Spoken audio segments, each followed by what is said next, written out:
Hi, Daddy's right here.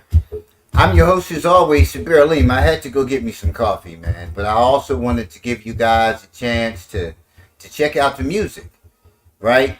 If you haven't heard any of my music, make sure you go to Spotify, iTunes, Apple Music, iHeartRadio, and all the others. Your favorite music platform, you will find my music. I'm currently working on releasing another single within the next month.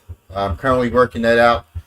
The lyrics are done, and the beat is pretty much done, but I'll flavor it up once I put the lyrics to it. But make sure you check out my music, man. You got to check it out. Severe Arlene, that's what you're going to find me on. Journey began in October 2021. Yeah. So what you've been listening to is the album You Want to Be Me, which was released in November of last year. The day the earth shook got my attention. The message see from Check it out. beyond this dimension. A disturbance on the inside. I forgot to mention. She laid beside me with bad intention. Mask with beauty, capture me the duty. All hands objections wanted it away. Laid it on me, even let me take control. What I was in Was more than just a hole. I moved her hasty, sexy lace me, desire to take me. No love here, just waste me. just wait me. They all look different, But one is the same, non-confrontational, all resolving their pain. passive aggressive, the name of a game. I search in the eye, connect with the soul, caring for another, Make me feel whole. in love Again, life out of control, they tearing me down. I'm taking it toll. I move the hasty, sexy lace me, desire to taste me. No love here, just waste me. Just waste me.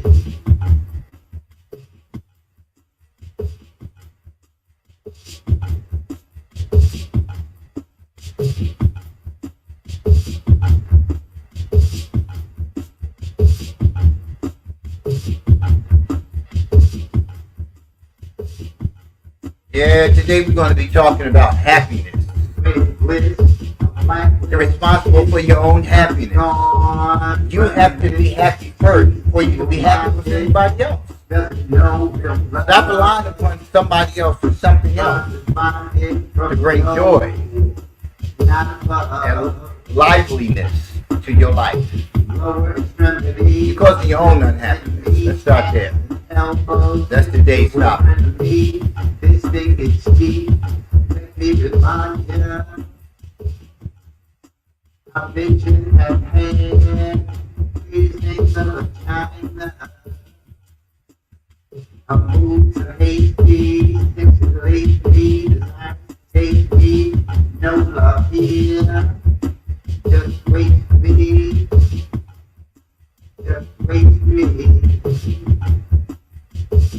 What you brought to the table, From the living nature, living in a fantasy world, looking for a candidate. Still that little girl, you're that little girl. for minutes happy. Living the script, when all of my stuff, here comes the truth. Damn, I just had enough. At the end of this road, such a long untraveled, spiritually and mentally trained, I simply unravel. The hasty, sexy lady, desire to take me. No love here, just waste me. Just waste me.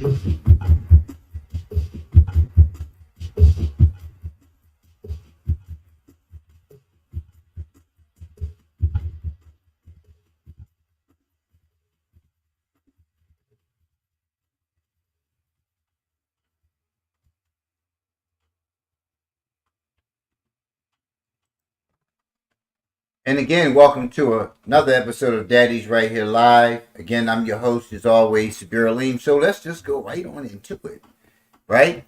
You know, I often see and hear people talking about their relationships and many of the challenges they're finding in their relationships regarding happiness.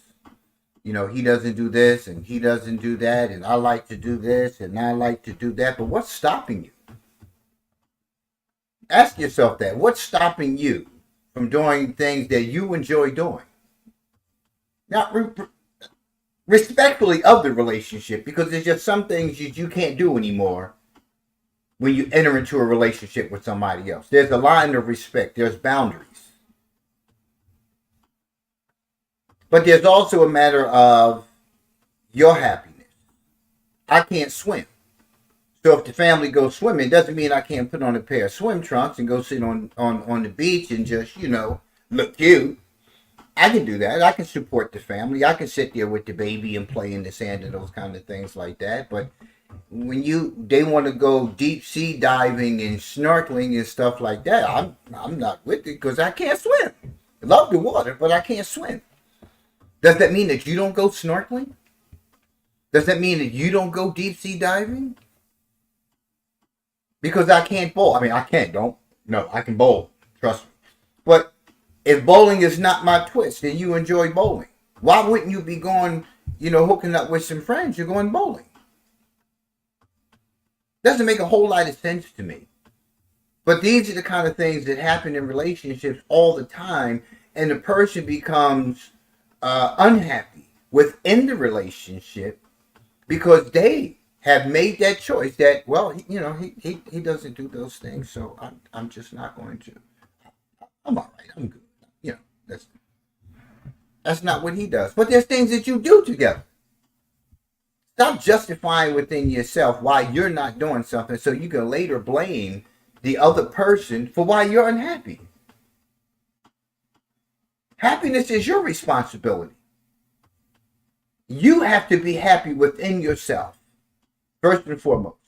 If your happiness only exists because you're with that person, then that's where you need to begin to address that problem. Because you're in essence saying that your happiness hinges on the relationship between you and this other person. What you see me doing as far as Daddy's Right Here Live, Daddy's Right Here the nonprofit, Daddy's Right Here the LLC, the filmmaking that I do, the books that I write and things like that, that's my happiness. I'm not abandoning that for anything, for anyone. Because if that person is never there again, life goes on. All too often we fall prey to our own selves, our own inabilities, right? Our own barriers. We fall prey to those things.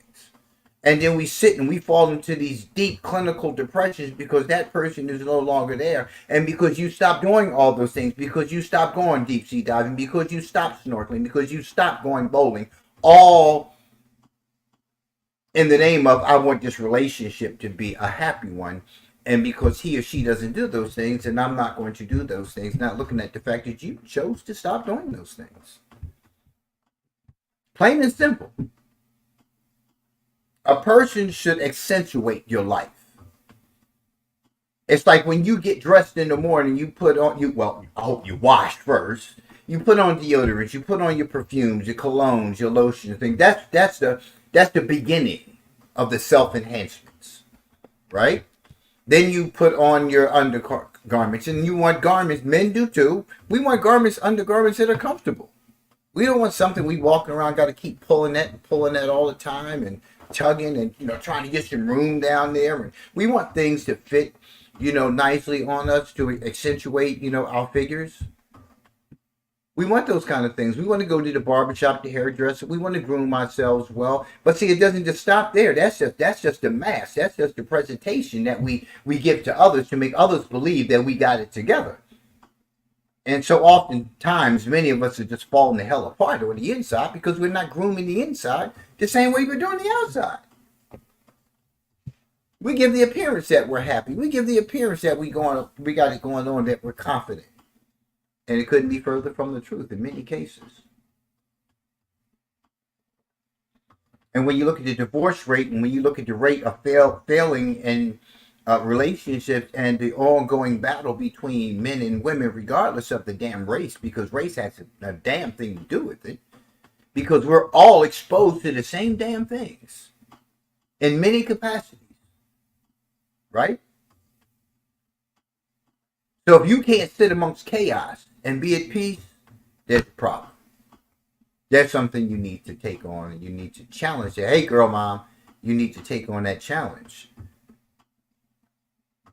Because I can tell you how many times I've gotten lost in relationships. I've gotten lost in marriages, and I've lost those marriages, walked away from those marriages because of how draining they were upon me, because the other persons just weren't where I'm at in terms of seeking internal peace. Right? Because that's important. So it doesn't make them bad people. It's two good people who just couldn't make it work. At the end of the day, that's what it comes down to. That's ultimately what it comes down to. Because I'm responsible for me. It's draining to try to make somebody happy who's not pursuing it on their own. They're not pursuing it on their own, and you try to wine them, dine them. You don them with all kind of jewelry. You take them to the finest places. You take them here. You take them there. You do all these things. You buy them, these wonderful houses. You do all these things, and they're still not happy. And we're trying too damn hard to make them happy. And then you find yourself so absorbed with their stuff that you pretty much dissipate right before their very eyes, and they don't even see it, because it doesn't matter, because what they need from you is what you have to offer inside, and they don't realize it's an inside job, that it's not an outside job. That's just the reality that many don't face. And that's why we have so many unhealthy relationships, toxic relationships. And people who are not seeking freedom within consider others who are doing as such narcissistic. How am I being narcissistic when I want to be free? When I don't indulge in the chaos that you choose to, delve into, on your own. Everything about your life shows the toxicity of self, but you don't see it because you've conditioned yourself to believe that that's the foundation of living, and it's not. And then when you're confronted by it, say, you don't want to hear it because it's like the other person is always, I just got out of the shower. The other person, so I'm not crying. It is a deep topic, but I'm not crying. You have to look at you. See, I want you to understand what Daddy's right here represents. Daddy's right here represents fathers facing and embracing our responsibilities, right? But when you say daddy, that means there's a mommy. There's a mommy.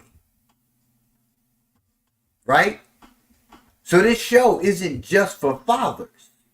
This is for mothers and fathers and caretakers, direct care providers, community members, to understand the significance of personal growth and development in order to improve relationships between family members. But you first have to get yourself together.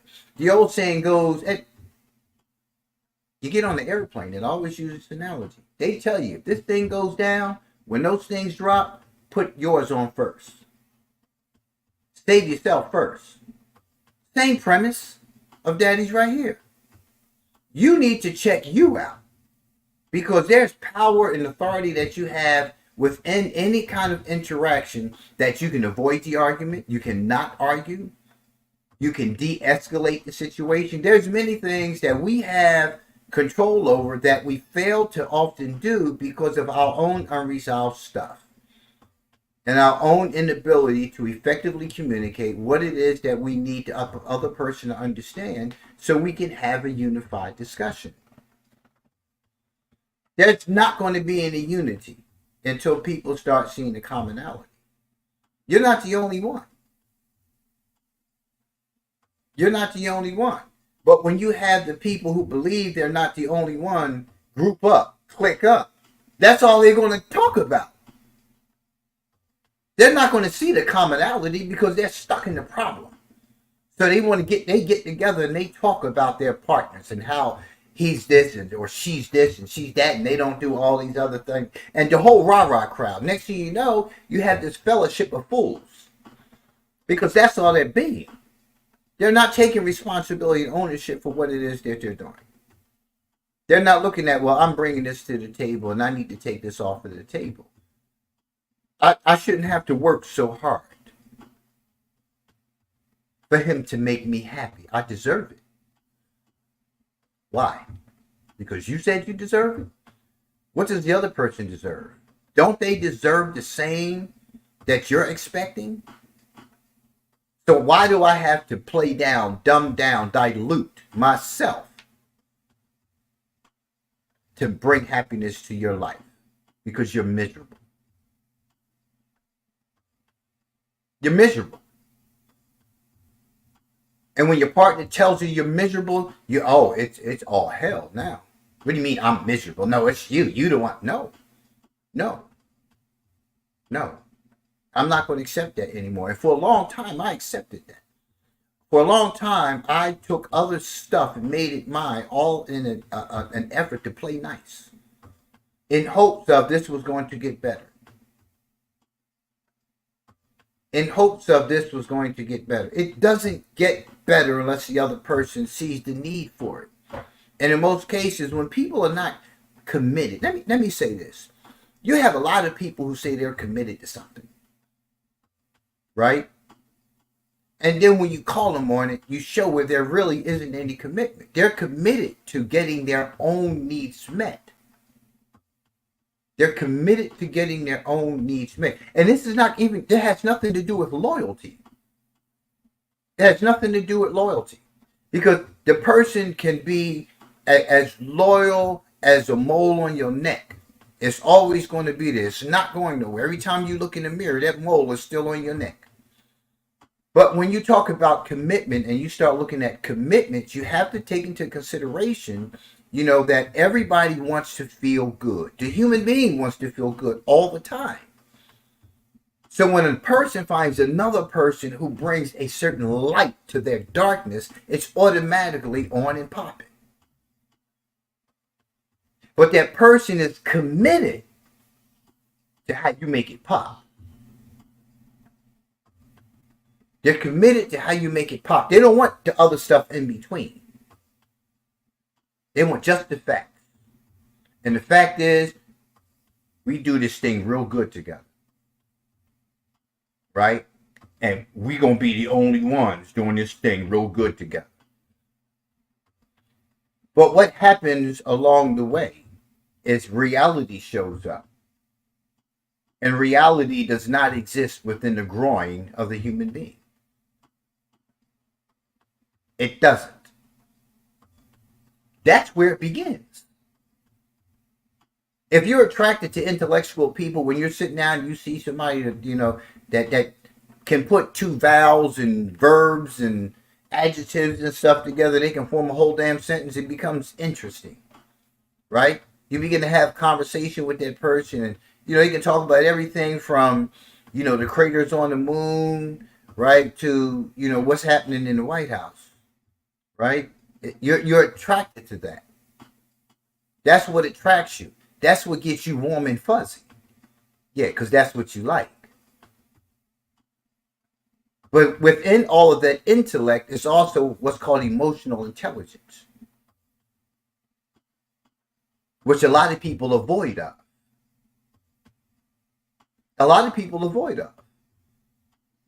So you have to contend with that as well. And you don't like that because a person who's emotionally intelligent calls you on stuff. I'm diplomatic in my approach, but within, I'm watching to see what you're doing to get yourself on the course of happiness. Because you're not going to put it on me. If you're unhappy, I'm not letting you put that on me. No, I did that before. Got the t-shirt. So when you start looking at what position you keep finding yourself in within relationships, start with yourself. This is where you need to start. A couple of weeks back we talked about on the show self sabotage, and we do a lot of self sabotaging.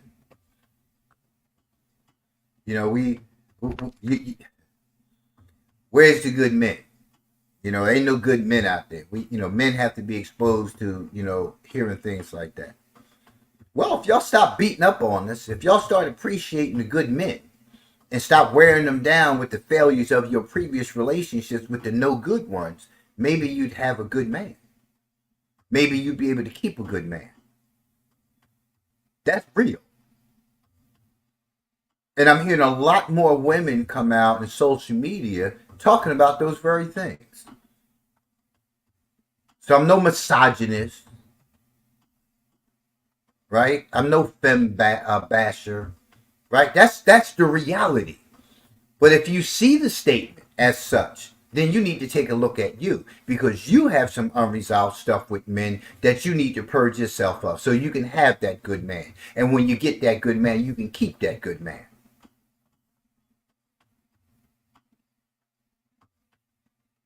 Right? It's too much man bashing, and it's dudes out there like myself who sit on the edge of the bed sometimes and cry and wonder, like, what else am I supposed to do? I did all these things for this person. What else am I supposed to do? What else? I bought you this, I bought you that, I spend time with you, we sit down together, we play games together, we do this, and your ass still ain't happy. I'm draining myself. Constantly validating, revalidating over and over again because you're so uncomfortable within yourself, so miserable within yourself that you can't see right before you there's a good man. It happens all the time. It happens all the time. All the time. And yes, it happens for both of us. But right this moment, I'm talking about us, men. How we keep getting these labels put upon us that we don't do this, we don't do that. When you want us to talk, then you tell us we talk too much. You want us to express our feelings. Then we being too damn soft. We're appearing weak. Make up your damn mind. What the hell do you want? But that's what you get from unhealthy people.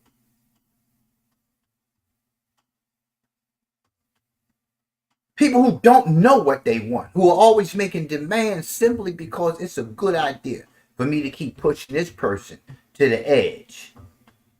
And then when we clap back, now you're a victim. Now you're a victim because we done clap back. Right?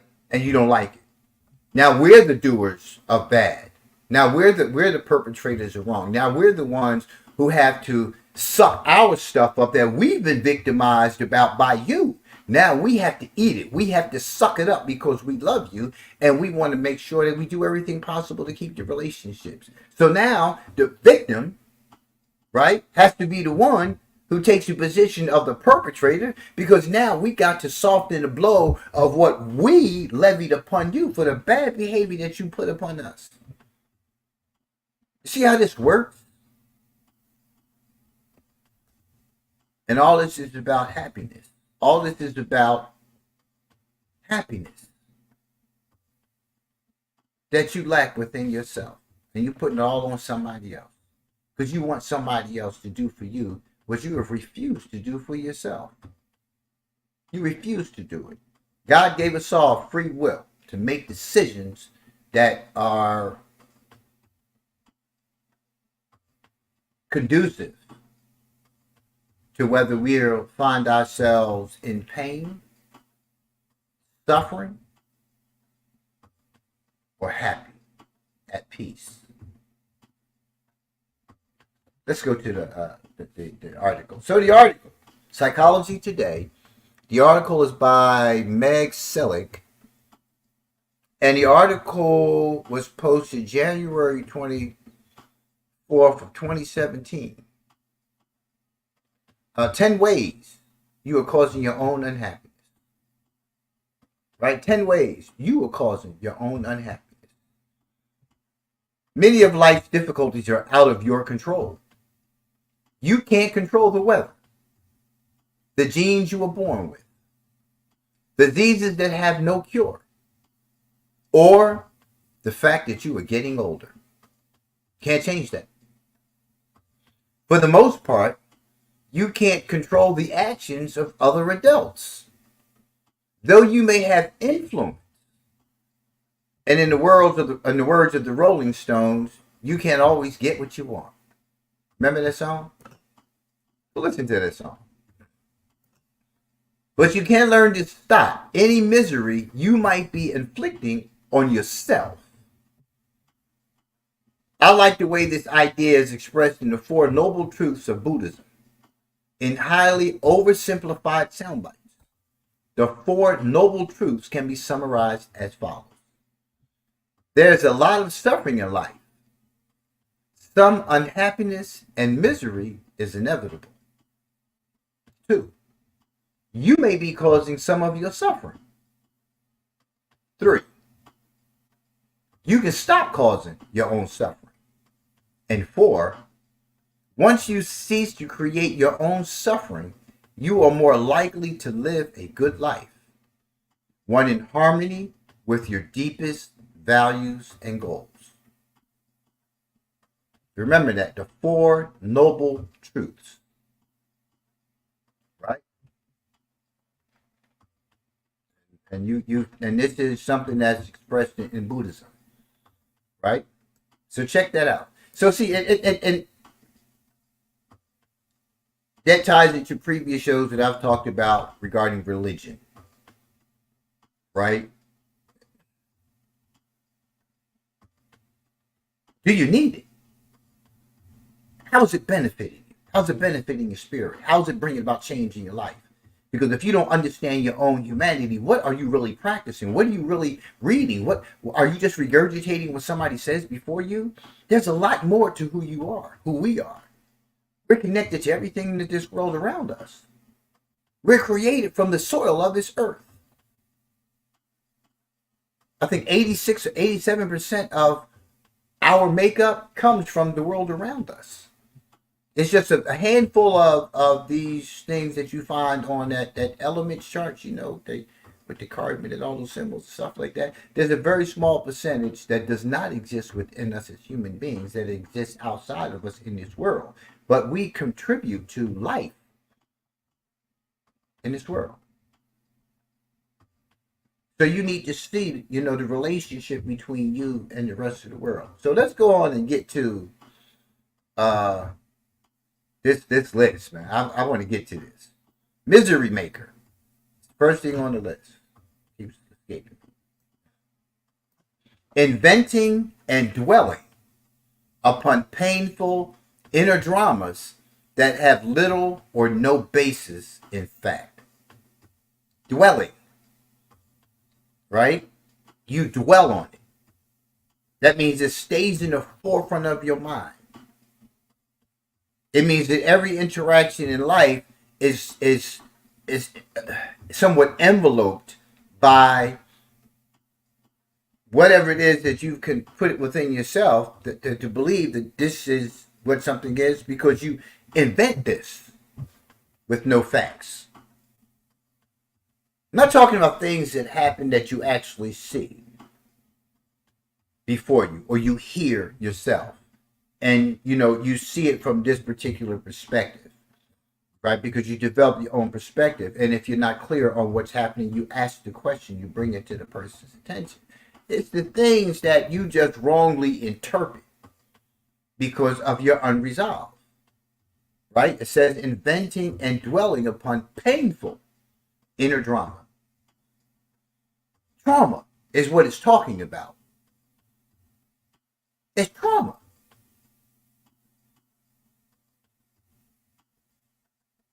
Here's an example they give. There was a ferry crash on the interstate. My wife might have been in that. What would I do if she died?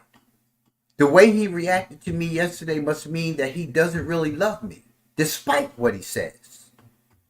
If my boss fires me, I'll never be able to find another job and will end my life in dire poverty. Inventing. No facts. No facts. But it's things that you tell yourself over and over again about everything, not just one thing. This is the thinking of one. This is one person's thinking, dwelling, and inventing painful situations. How many times do you do that? How often do you do that? This is what happens with couples. When people interact with one another, it's great, it's fine, but it's like you got your antennas up. Oh, what if he doesn't like the way I chew? I know I've been working on my teeth for a while. Yeah, I have these gaps, and I said I was going to get some dentures, I was going to get some implants, and so on and so forth. But what if he notices that? Yo, I'll never be loved.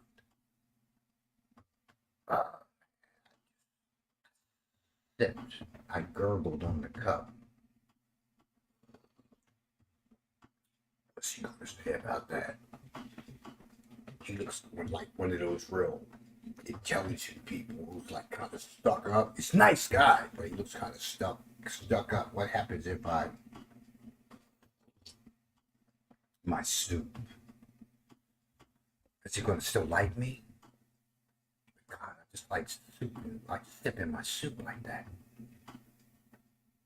Right? And you're playing these things out right in the moment. You're being over analytical about things that you don't even have the facts to. It just goes on and on and on. Here come another dude.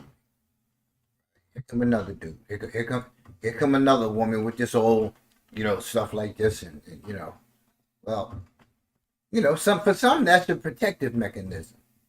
Give it a few minutes. If they don't warm up, then you make a decision. Right? You make a decision. Right? Because initially people come in protective mode. Representatives show up. Because I'm not ready at this moment to give you. But if you just automatically shut it down because you see a couple of these, I like me a ghetto girl. I'm from the hood. Right? So I like them with some flavor.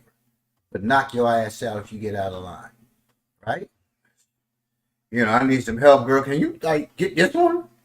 But for real, seriously, you have to look at what your flavor is, and you have to look at why you're making a particular selection to only criticize and condemn it and desecrate one's humanity and the whole situation before it even gets started.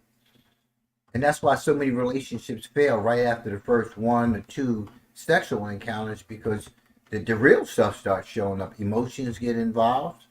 If it's good and if it's bad, emotions get involved, because now, you got to get out of this now because, we can't do this again. Mm-mm.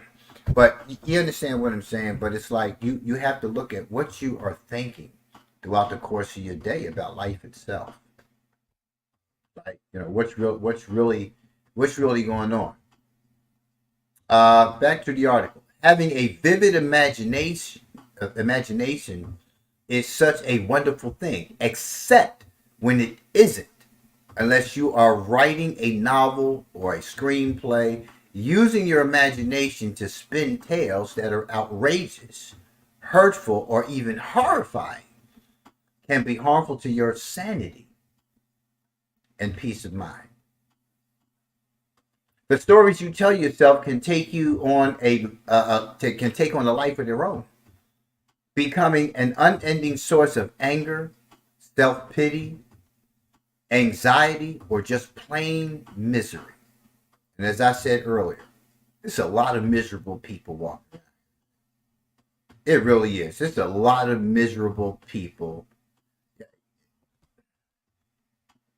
It's so miserable. You got to try so hard. I'm not doing that anymore. I did that. You can't take somebody away from where they want to be. You choose to be miserable. You choose to be there. I'm not trying to change that in anybody. I've got to work on my own happiness. I'm sorry. 4 marriages, I did that. All 4 ended. Because of that. After a while, it just gets old. It does. It gets old trying to make you happy. I become miserable. And the old saying goes, misery loves company. It actually does. People want you to be where they're at. And if you keep trying to bring them from there, they're only going to continue to resist. And they're only going to remain there until you adjust like them. And then you see these 2 people walking down the street together, sometimes side by side, sometimes one ahead of the other, sometimes one behind the other. Sometimes you don't even know they're held together. And their lives in the house is just like that. They're always in separate rooms. They're always in different places. Seldom are they together. And it's not because they have different work schedules. They work the same damn shift, and seldom are they together. Misery loves company. Do not exhaust yourself. Do not entertain that. Do not let it rest on your spirit. It will kill you. The worst death to have is a spiritual death. Trust what I tell you. Trust what I tell you. People won't change unless they want to change. Only thing that you could do is bring it to their attention. You can't argue, fuss, and fight about it because they don't see it. They're good right where they are. What they found in you is happiness that they were looking for. Not knowing that what they found in you is the healer. They're not ready to heal. They're not ready to heal. They like the misery. They like the suffering. They like to keep going to you and trying to get you to make them feel better. And when you're doing something else, where you're in another place because you're in your peace mode, you're in your groove, your groove of happiness, they don't want you there. They find everything to do to manipulate you out of that space so you can be in their space with their misery. Number 2, misery maker. Judging yourself in a harsh way. Examples. Why do you always say the wrong thing? Why can't you lose weight? What's wrong with you? These are things you're saying to yourself, the misery maker. You're saying these things to yourself.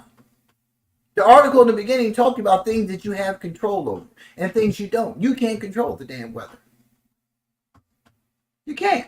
You can't control another person. People think that they control their children. You can't control your child. You're giving your child guidance and discipline. That doesn't mean you control your child. You find out.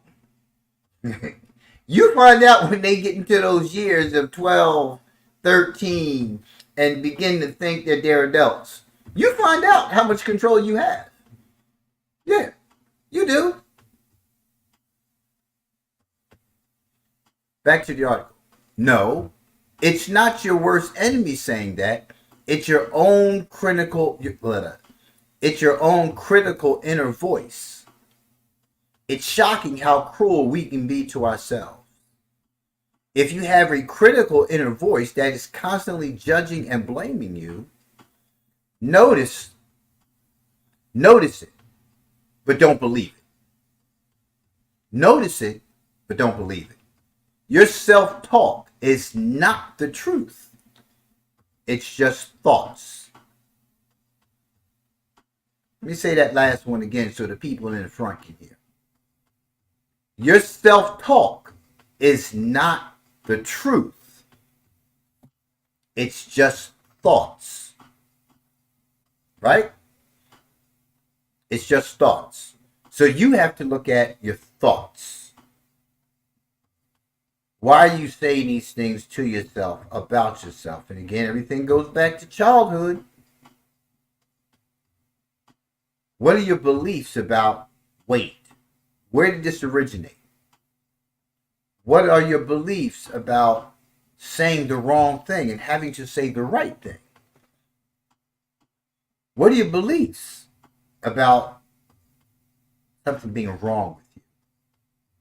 What messages did you receive as a child? My mother was very hard on us about our penmanship, our diction.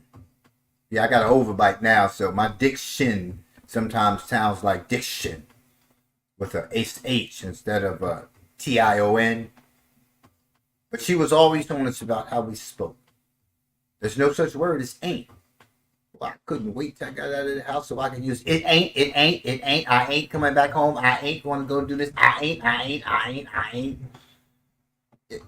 But that's what happens with children. We go outside of that venue, of learning and discipline, and we go do things that others around us are doing. And then as the time goes on, you begin to listen to others and you become critical of others. And because they don't speak in that way, just like those of us who do speak this way are criticized often by our peers. Yeah. So I was always the intellectual child around my peers. The riders who I hung with, who were about that life, who didn't speak that way. I never had any qualms about it, but there was always expressed criticism about me. I'm the white boy. What's up, white boy? And then as they began to listen and learn about who I was, that changed. But that still happens today in today's society, where for so long you looked at magazines and you looked at television and everybody on there was rail thin. They looked damn near anorexic. So the thick women, the BBWs of the world were like ostracized, blacklisted, because that's not going to sell our products. And now they can't wait to get their hands on a full figure thick woman to put on TV in a nice outfit. Right? So again, you have to look at the conditioning. You have to look at where that originated for you to think that of yourself. Who were you in a relationship with that told you all these negative things about yourself? And how much stuff did you carry along the way? Because we talked a couple shows back about baggage. And I referenced Erykah Badu's song Bag Lady. Right? All those things that you're dragging around. All these things you're just dragging it around with you. Time to start dropping them bags off. Right? But the misery maker is number 2. Number 3. Right? Thinking that mistakes, setbacks, and failures doom you for life. This is a good one here. Tell yourself I made a mistake. I'm hard on myself. Trust me. Woo. Yeah, I'm very hard on myself when I make a mistake. From childhood. Yeah, it's from childhood. Because I'd have to write it over and over again. My mother wasn't one for those old perforated lines. No. We passed that stage. You got those lines underneath. That means that you should be practicing without the perforation. Top of the line, bottom line. What I learned, and I still teach that to children today. Responsible for top of the line to bottom line. The capital letter goes from goes from the bottom to the top. The lowercase, same thing. You got a whole. So when it's smaller than that, that's not good penmanship because there's heights in the writing. That's how you learn good penmanship. That's why they have 3 lines. That middle line is the top of the line for the lowercase letter. For the lowercase letter.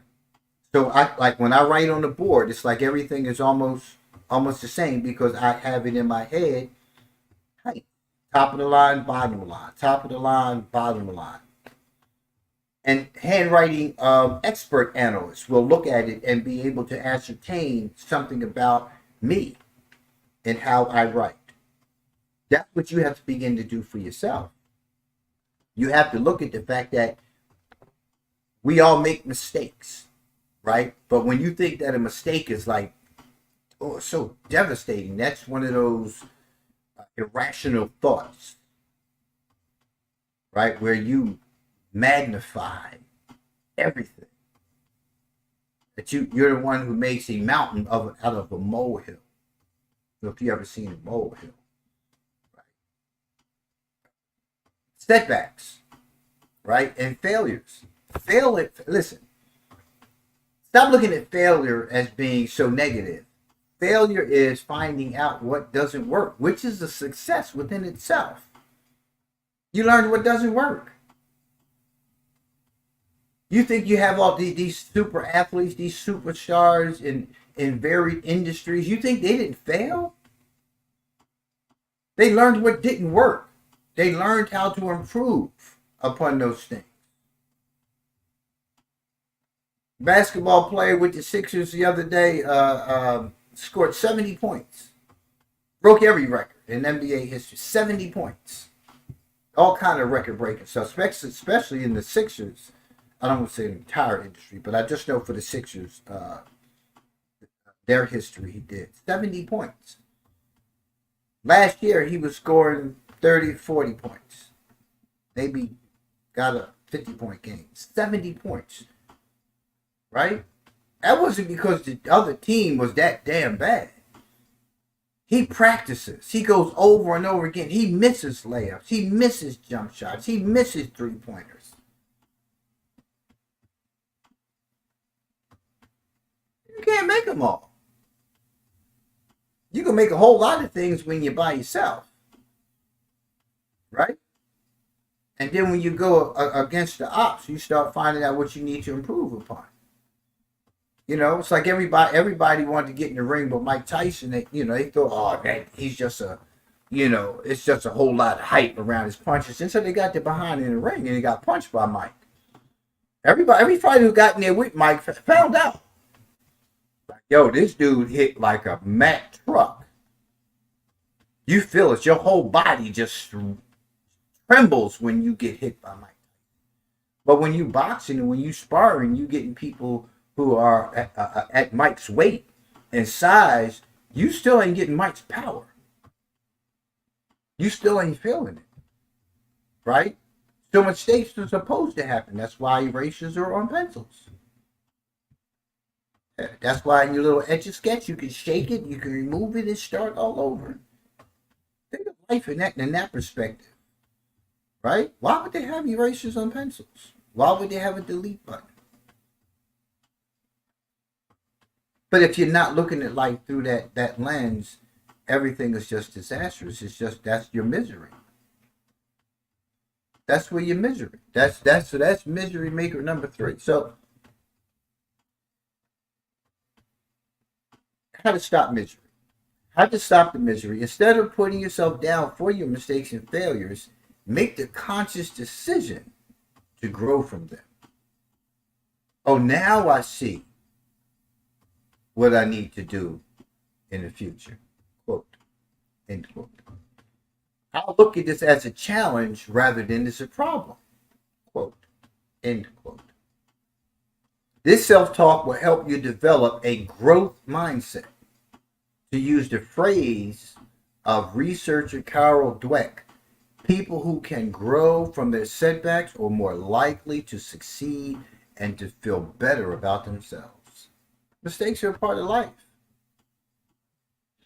You think I didn't beat myself up after the first failed marriage, after the next failed marriage, and the next? You think I didn't beat myself up? Yeah, for a variety of reasons, and most of it had to do with how I put myself in this situation again, only to find myself in this situation again. Had nothing to do with the other person. I value marriage. I believe in marriage. I believe in acting as a spouse. You know, not acting as your boyfriend. I'm way past that stage. But still, I knew the value of marriage when I first entered into it. I just had stuff that had to be purged from me and cleaned up. And over the years, I learned more and more about myself. But I kept asking myself, why you don't do this. But that's who I am. I don't know how to be anything other than. Since the age of 24, 63 now. I don't know how to be anything other than a husband. So I don't enter into a relationship, with being boyfriend girlfriend. We're doing that thing, right? I'm saying, unless we're just doing that thing. But I had to shake that boy off over the years, I believe that marriage can make my life better. And this didn't come from no religious perspective. It came from what I believed. I don't know where I got the belief from, because my parents were separated when I was 5. I saw my grandparents. I didn't understand marriage. I just saw them as examples of, going through their trials and tribulations and staying together. I had my aunt and aunt and uncle who stayed, together, and even though they separated, they stayed together. They were still responsible to one another, even though they had separated. They're still married, but just the mere fact that they continue to support each other in the way that they do, maybe that was the reason. I don't know, but I just knew that I wanted to change my life.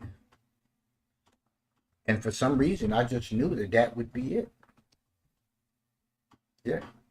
So, but it was a lot of beating up that I did to myself because, like, not understanding, like, okay, well, you're doing this, you're doing that, and I had to begin to tell myself, stay there because you're doing these things. Now, if the person doesn't appreciate them, if the person, cannot accept these things, and the person is not receptive and open to this, you have to understand that that's their issue, not yours.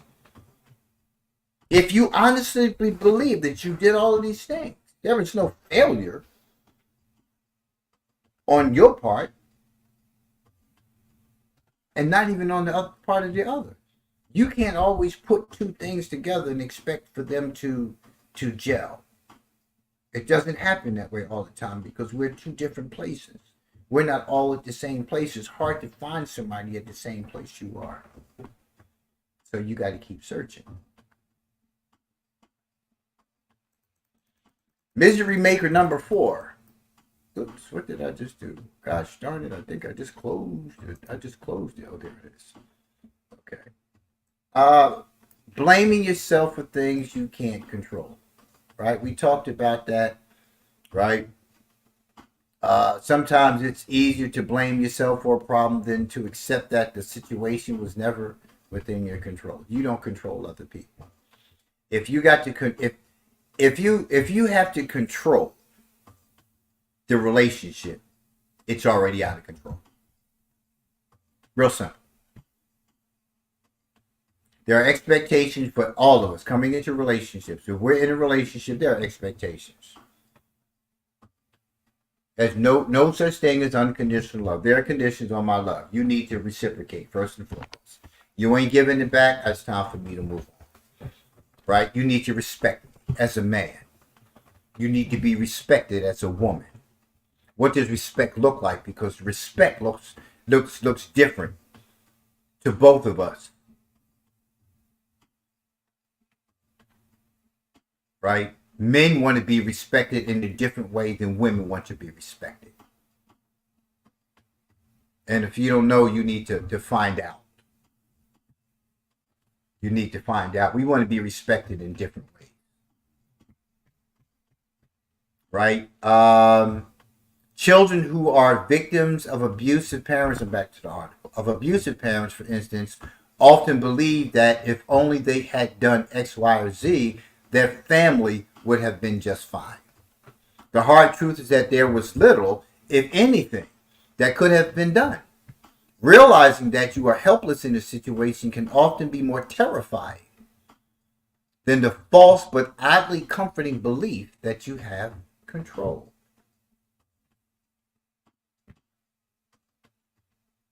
Relationships should just be free flowing, right? There should be free flowing. If they're not, it's time to move away. I'm telling you from experience. I've invested years into marriages, not months, not 78 days like one of our recent athletes. Suppose married at the Super Bowl, 78 days later the marriage is over. That's stupid. There's no commitment there, and that's what I mean about commitment. Love ain't got a damn thing to do with it. It's about commitment.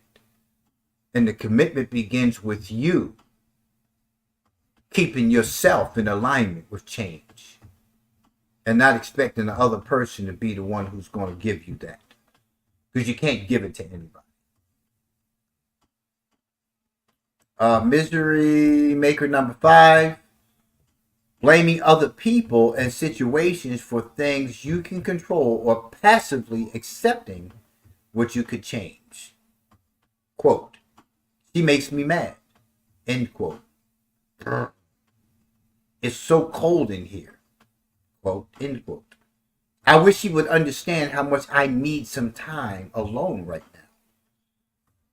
End quote. All these typical situations are within your circle of control, at least partially, if not completely. For example, no one can make you mad. No one can make you mad. I just want to say that one more time for the people sitting in the front.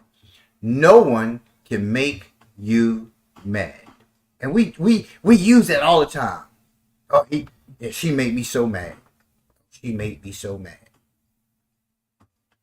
It's easy to say that, and then when somebody questions you on it, well, you know, that's not what I meant. They didn't make me. But we use that. That's our expression of how somebody made us feel because of something they did. But they made you mad. No, you got mad because you didn't accept the fact that this person, just like you, can make mistakes, can do things wrong. All of us have the potential. We all have the potential. Man will always, let me say this, man will always fail you. And that's male or female when I'm in terms of man. Man. Right? You will never fully meet the expectations of any human being. Never. What we learn to do is to weed out what we're willing to work with and what we're not willing to work with. There's some things we can talk about, and there's some things we can't talk about. It just ain't gonna happen. That's not how we ride. That's what's cool with you. It ain't cool with me. We need to make a decision. I need to make a decision. Because I don't have to discuss with you, and if I do, there's a problem, but I don't have to discuss with you repeatedly what I dislike, and you continue to do it. You have the right to be that way. I have the right to be the way I am and not accept that. So I have to make a decision. You made me mad? How did you make me mad? Did I have unrealistic expectations of you? Did I believe that you would never do this or never do that? Sure, it hurts when you find out somebody did something. But where's your acceptance? That you can't control it. That it's on that person now. Are you really just angry they did this because now our relationship is over? How could you do this to us? Nah, you did it to yourself. When it comes to infidelity, that vagina belongs to her. Your penis belongs to you. You want to give it away? Okay, it is yours. It's not mine. I'm not that. I'm not that narcissistic to believe that your vagina belongs to me. That is your vagina, right? If you decide that you want to go share it, okay, share on. I'll keep it moving. See, when you start telling yourself things like that's mine, and I'm talking about we do the that's my booty, that's my baby. That's good. But when you settle on that and you think that is under your control, you got a problem. Because you're trying to protect something that ain't yours. The person in your life is just on loan. Believe that. And when that person within themselves feels like it's not a place that they want to be anymore, they moving on. And there's nothing you can do about it. You can hurt, you can cry, you can beg and plead. But when it's that time, it's that time. You can't control it.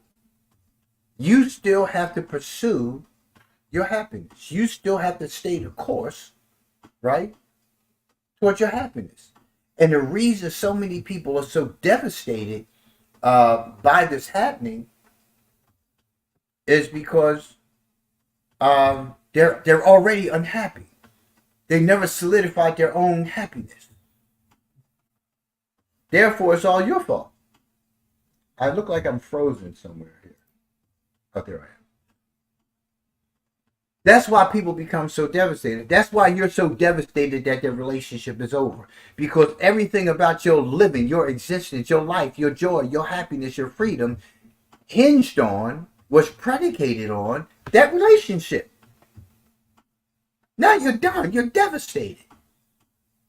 Hurt is one thing. You're going to be hurt about the loss. You go through your grieving process. That's the normal thing. There's nothing abnormal about that. But the stages you go through of grief, when they become long and drawn out, it's because somewhere in there you don't have coping skills to address this, and it's usually tied into some childhood or traumatic situation as an adult, and you want to hold on to that. You just don't want to move on. You have control over things. Misery maker number 6. Creating suffering through bad habits and addictions. Smoking, over drinking, taking drugs, leading a couch potato life. These bad habits may seem like they relieve stress, and they may indeed relieve stress in the short run, but they are false friends. Eventually, they turn on you and make your life miserable. Even cut it short. Even cut it short.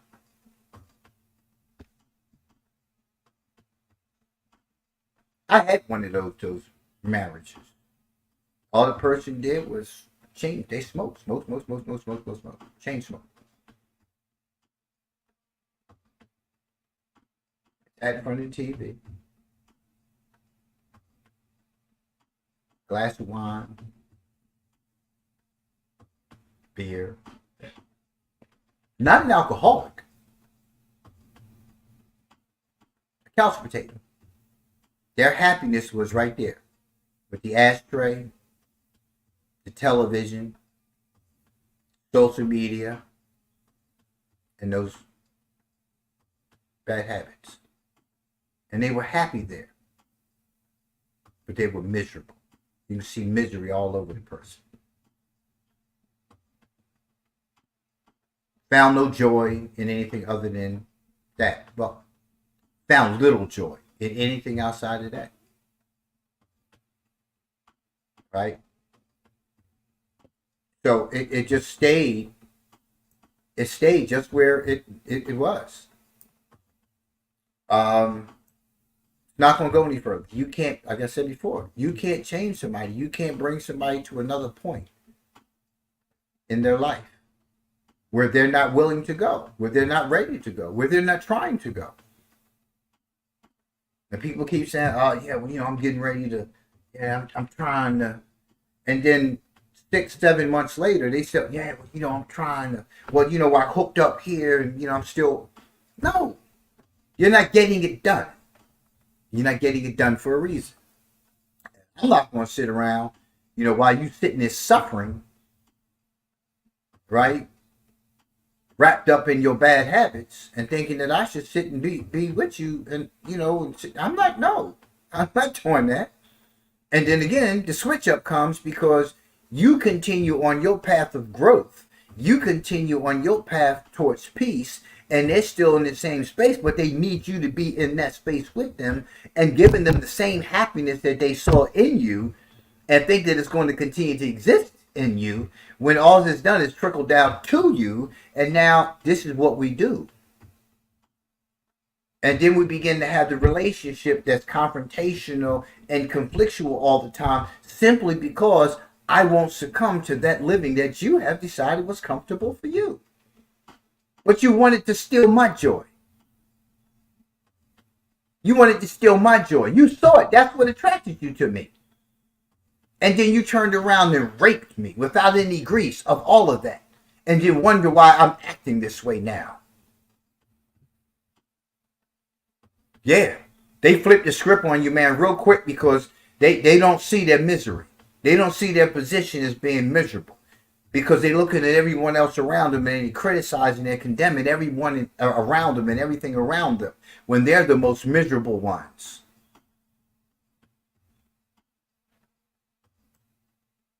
Misery maker number 7, comparing yourself to others. Quote, if only I had her looks. End quote. Quote, if only I had his personality. End quote. Social comparison is an unending source of misery for most of us because there will always be someone who is more beautiful, funnier, wiser, or richer. Now, I don't know about, someone being more beautiful than me, more handsomer than me, funnier than me, wiser than me. Obviously, there are a lot of people out there who are richer than me. So I'm not in agreement with that. But it's a point there. The moral of the story is you are you. You need to accept you for who you are. You need to embrace everything about yourself. I was just having a conversation last night about when I fractured my ankle, and how there's now some limitations that I have because of the ankle, having pins and plate in there and whatnot. But the beauty of it is I can still walk. I have a scar there. I walk with some limitation when I've been walking for a while and it gets painful sometimes, but I walk. I don't count anybody's money. Count my own. I count my own. I don't need to be blinged out on here, in front of you guys. I don't need to, make music videos when I start. My videos are coming soon too. But when I don't need all this stuff. I don't need the bling. I don't need that. I don't need that. I got jewelry. I got a box full of jewelry, silver, sterling silver jewelry. I'm happy with that. I'm not loaded with diamonds. I have a few, but nah. I don't look at you riding the rolls and be like, damn, I admire the hell out of that dude, man. I wish I was. Man, look at him on the screen, man. This dude, he just got into it. He just got picked up as an artist, right? He ain't all that good. What I'm saying? Hey, man, listen, he good. Okay, I'm proud of him, what he got. I mean, I'm looking at my numbers, rising in Spotify. I'm looking at the listeners increasing. I'm reaching age groups that I didn't think I was going to reach, that I'm finally reaching after 2 years of doing this, right? I'm reaching the 18 to 34-year-olds. That's great. For the whole almost 2 years, I was only getting those, that were in the 60 group and maybe the 50 to 55 group, and then it started increasing. So now I'm looking at the percentage of younger listeners. Yeah. But I just grind. I just grind and I grind and I grind, and I finally reached that group, with my style of music. Right. But stop looking at other people and saying, oh yeah, well, she don't deserve this because she got this good dude over here, and here I got this good for nothing, and she done got this, and all that, and then you looking at yourself like, well, she don't deserve it, and I deserve it, and do you? What do you deserve? How do you know what you deserve? How do you know what you deserve? You're all up in your head about what you deserve, and you don't see where the problem is with that. Right? Number 8, misery maker, not being yourself. Say to people all the time, I am who I am. But let me tell you what the article says. Social pressure can warp your mind and your actions. And we can stop right there and say absolutely nothing else, right? Because social media is killing a lot of people. Literally. Literally. Because people spill their lives out on social media. They always want to tell you where they're going. Always want to tell you where they've been. And it's fine to put things out there. But what are you putting it out there for? Are you looking for sympathy? Are you looking for empathy? Or are you just looking to share with others your path and how it's possible to heal, to get better, to improve? Or are you sharing because this is what you need to live? You can be somebody else. Many times people can be themselves on social media. You can be anything you want to be on social media. Are you being yourself? The same way you find me here at home, you'll find me in the workplace. The same way I deal with situations at home, I deal with in the workplace. The only difference is there's more empathic understanding because I have to, because of my commitment and my obligation to this relationship. So there's different levels of empathy. I'm allowed to have sympathy at home. I'm not allowed to be sympathetic in my workplace environment because it can be destructive. I can have sympathy. You lost somebody in your life. I'm sympathetic to that. I can't be sympathetic to you for what you're failing to do in terms of your responsibilities. I can be empathetic. I will not be sympathetic because that can destroy my role in terms of ensuring you go where you need to go to do what you need to do because that's your responsibility, because I'm held to making sure the responsibilities at that place are being met, and I'm not going to sit in front of somebody else and say, hey, they trying. I know we got financial consequences, but they trying. Okay, so what are you doing to improve that? What are you doing to correct that? So I can't allow sympathy to get in the way, of my duties, my responsibilities. So at home, that interaction is different. But I'm the same dude all the time. I like to laugh, joke, be funny. Even if I'm in a corporate meeting, I'm not sitting there like, I'll throw some humor in this stuff. They look at me, like, but we're human beings. And we get this conditioning that we have to act a certain way in order to be accepted. Well, if I got to act a certain way to be accepted by you, to hell with you. I don't need to be here. I don't need to be here. And I remove myself from those situations. No, I'm not coming to that party. And I'm not going to tell you I'm not coming. I'm just not coming. So be yourself. Stop trying to please people, because people are not pleased with you anyway. They're going to talk about you anyway. They're going to find something negative to talk about you anyway. And it ain't always maliciously. It's just that's how we are. That's called disagreement. We disagree. And we agree. If you're looking for everybody to agree with you, but you're setting yourself up already. Everybody's not going to agree with you. That's what makes us unique. Because we don't think the same way everybody does. We don't do the same thing everybody does, how they do. We don't do that. Be yourself.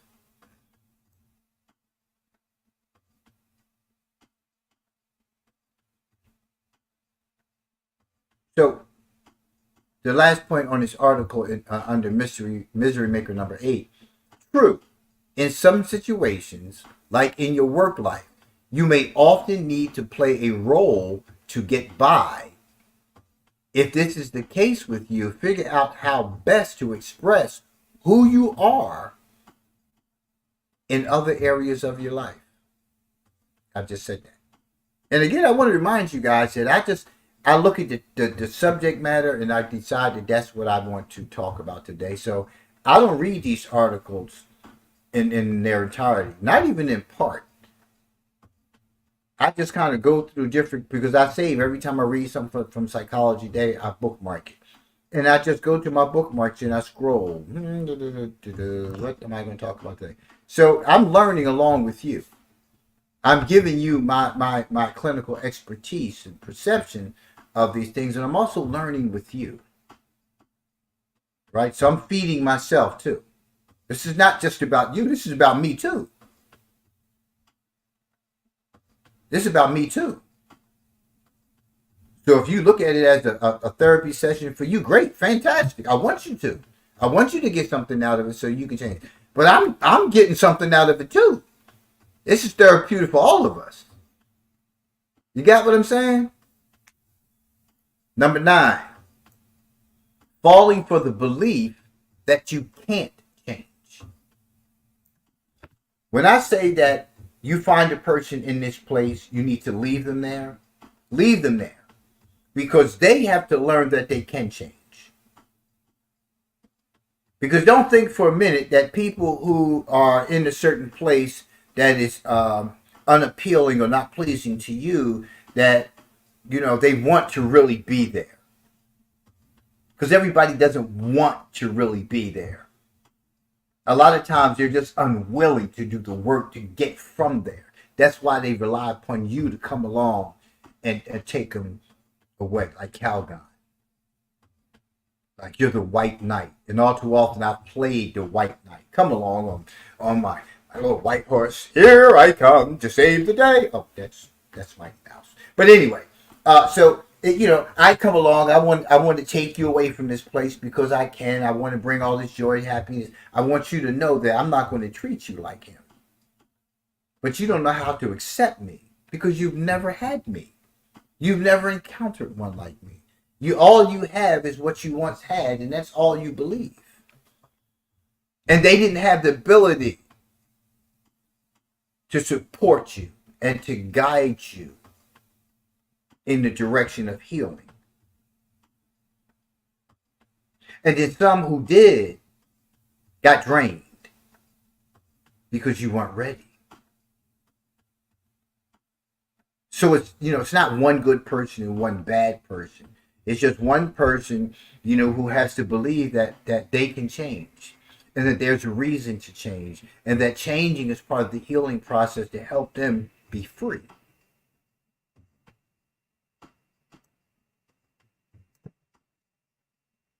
Quote, I'm just this way.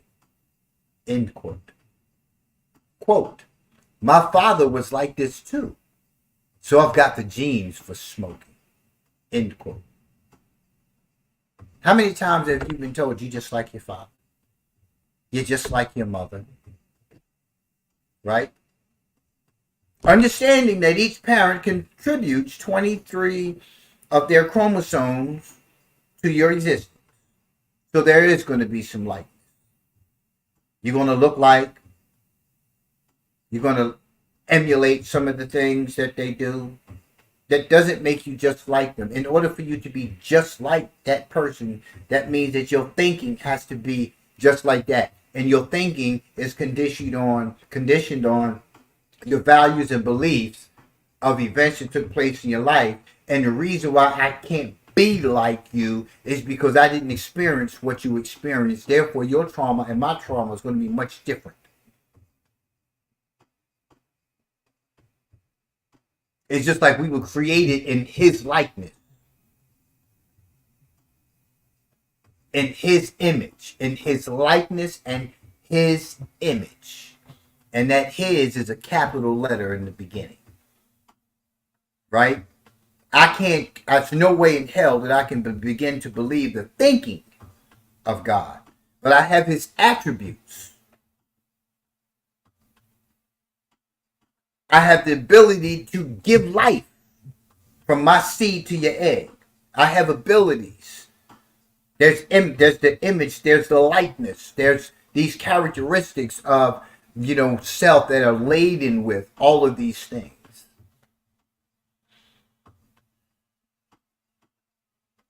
So if I'm created in his image, what does that look like? What does image mean?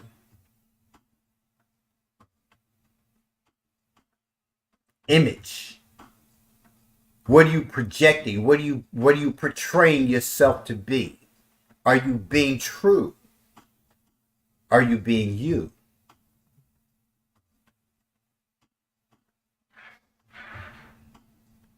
And number 10, thinking that you have to do it all yourself. Quote, I should be able to handle this. Why can't I? End quote. Quote, everyone else seems just fine but me. End quote.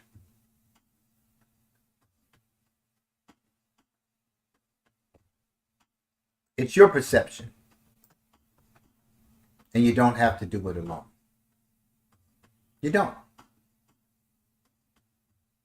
Counseling is always available. It's always available. And a lot of us black folk don't like doing counseling. It's like the plague. It is. It's like the damn plague. And many marriages that can be successful if people take the time to go to counseling and be open-minded. If this is what you want, try it. Stop relying upon just you and your thinking. Get another view. Get a professional view. Don't go to your girlfriend, your mother, your father, another family member. Right? Get professional guidance. Because everybody else is going to tell you their opinion. They're going to speak about the situation through their filters, their likes and dislikes about the other person, their own trauma, their own unresolved. That's what you're going to get from them. A clinician is responsible to use theory and practice of psychotherapy, cognitive behavior therapy, whatever it is, MRT. There's so many different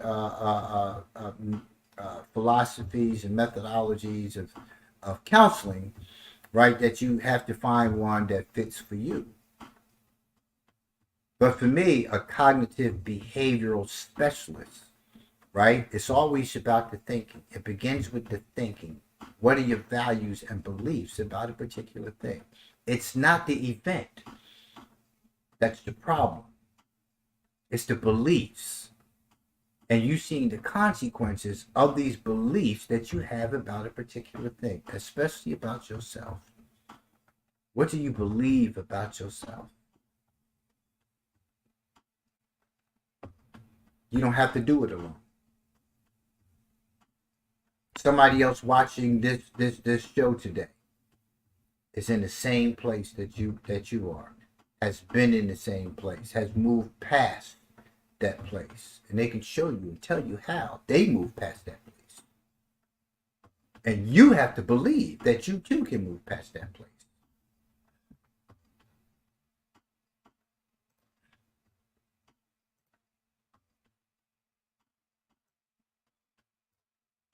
That's what it comes down to. Exactly what it comes down to. We are at the hour. We're at the hour, and I'm thankful for all of you who supported me my endeavors throughout the years, all of those, new supporters, and thankful for those who I hope to see in the coming future. I'm your man, as always, Sabir Alim. Thank you so much for tuning in to Daddy's Right Here Live. Why my baby has to die. I'll see you next Saturday, 9 a.m. For the lie, after lie, after Y'all have a lie. great day. I want to be a tough guy. Peace. I want to be a tough guy.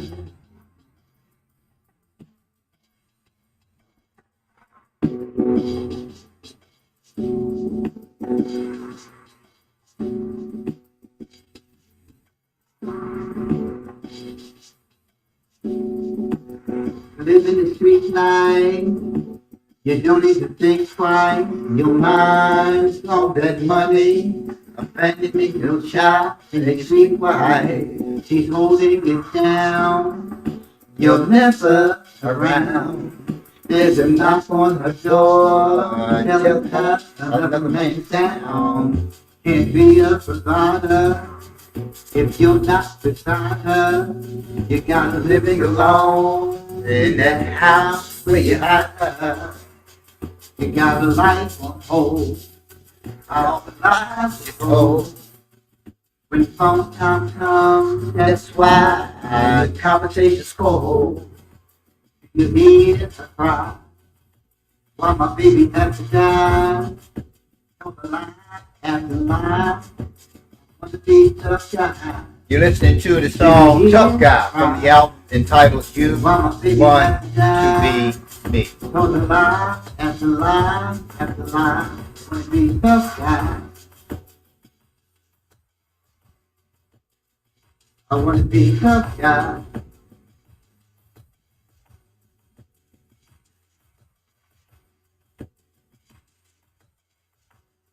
You gotta check it out. Your favorite music streaming platform. Do you remember your very first ball?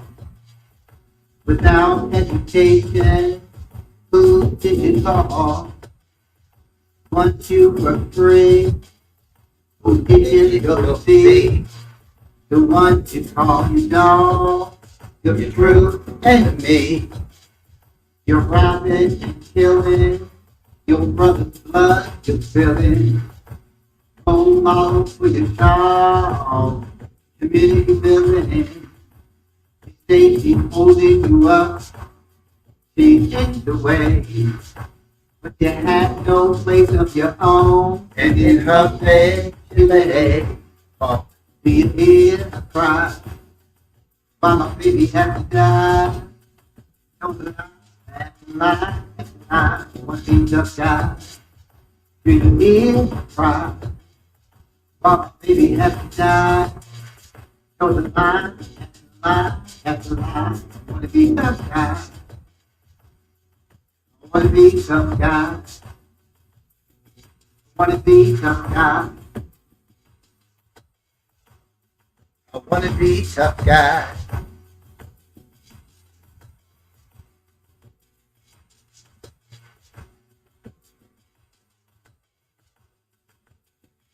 You're a repeat offender. You got a public defender. All you had is JJ, the money man and tender. You're walking around the yard, still talking smack. But your homies come around the way, they ain't watching your back. You didn't know the rules when you got into this game. What you thought you would get was fortune and this fortune you got. Flag is rain. There's a bounty on your head, taking one to the brain. Do you hear the cry? Why my baby had to die? So the lie, and the lie, I want to be tough guy. Again, thank you for tuning in to Daddy's Right Here Live. I'll see you guys next Saturday at 9 a.m.